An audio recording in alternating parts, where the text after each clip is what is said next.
আসসালামু আলাইকুম। সবাই কেমন আছেন?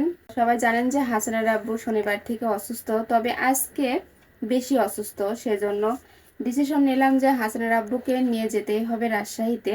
ক্যান্সার রোগী যে ডাক্তার চিকিৎসা করে সেই ডাক্তার চিকিৎসা ছাড়া কিন্তু এই রোগী কিন্তু সুস্থ হবে না। সেজন্য হাসানের আব্বুকে নিয়ে যাব কালকে আমি রাজশাহী মেডিকেলে। আর যাওয়ার জন্য কিন্তু আমি সবকিছু রেডি করে রাখতেছি রাতে, যেহেতু ফজরের নামাজ পড়ে চলে যাব। আর অনেকবারই দেখেছেন হাসানের আব্বু একা একা রাজশাহী মেডিকেলে যায়, তবে এবার একটু বেশি অসুস্থ, সেজন্য একা ছাড়বো না, আমি সঙ্গেই যাব। আর ছেলেকে বাড়িতে রেখে যাব, কারণ অসুস্থ মানুষ রাস্তায় যদি কোনো ধরনের বেশি অসুস্থ হয় তাহলে তাকে তো সাহায্য করা বা তাকে দেখার মতো কেউ থাকবে না। আর আমি তাকে তো একা একা ছাড়তে পারি না, সেজন্য আমি তাকে সাথেই নিয়ে যাব, আমি তার সাথেই যাব। তো সবাই আমার স্বামীটার জন্য দোয়া করবেন, আল্লাহ তাআলা যেন তাকে সুস্থ করে দেয়, আবার চিকিৎসা করে যেন তাকে আমি সুস্থভাবে বাড়িতে নিয়ে আসতে পারি।